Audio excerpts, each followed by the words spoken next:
Breaking news చూస్తున్నాం.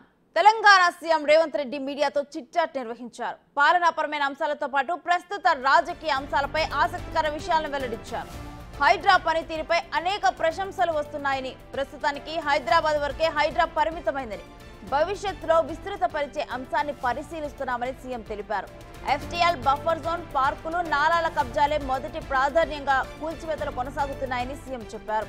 ప్రజా ప్రయోజనాలు తమకు ముఖ్యమన్న రేవంత్ రెడ్డి చెరువులు, నాలాలను కబ్జా చేసిన ఎవరిని వదిలిపెట్టబోమన్నారు. ఔటర్ రింగ్ రోడ్డు బయట ఉన్న గ్రామ పంచాయతీలు కూడా హైడ్రా పరిధిలోనే ఉన్నట్లు సీఎం తెలిపారు.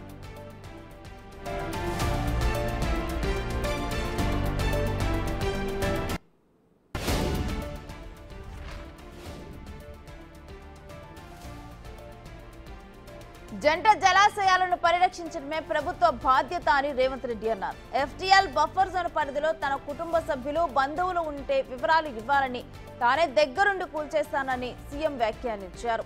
కేటీఆర్ ఫామ్ హౌస్ లీజ్ తీసుకున్న విషయాన్ని ఎన్నికల అఫిడవిట్లో చూపించారా? చూపించుకుంటే న్యాయ విచారణ ఎదుర్కోవాల్సి ఉంటుందని సీఎం చెప్పారు. కేటీఆర్ స్నేహితుడు ఎఫ్టీఎల్ బఫర్ జోన్లో ఫామ్ హౌస్లు కడితే నిబంధనలు ఉల్లంఘించిన ప్రాపర్టీస్ ని ఆయన ఎలా తీసుకుంటారని ప్రశ్నించారు.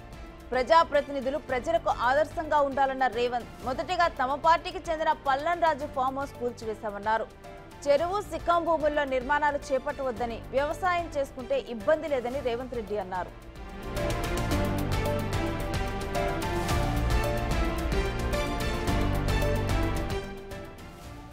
రైతు రుణమాఫీ పైన రేవంత్ రెడ్డి స్పందించారు. 2 లక్షల పైన రుణం తీసుకున్న వారు పై మొత్తానికి కడితే రుణమాఫీ అయిపోతుందని సీఎం తెలిపారు.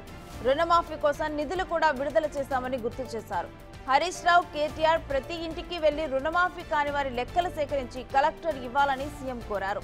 ఇక రుణమాఫీ విషయంలో సవాల్ చేసిన హరీష్ రావు రాజీనామా చేయకుండా తప్పించుకున్నారని, హరీష్ రావు దొంగ అని తెలంగాణ ప్రజలకు ముందే తెలుసని సీఎం తెలిపారు. ఇచ్చిన మాట ప్రకారం ఆగస్టు 15న రుణమాఫీ చేశామని సీఎం గుర్తు చేశారు.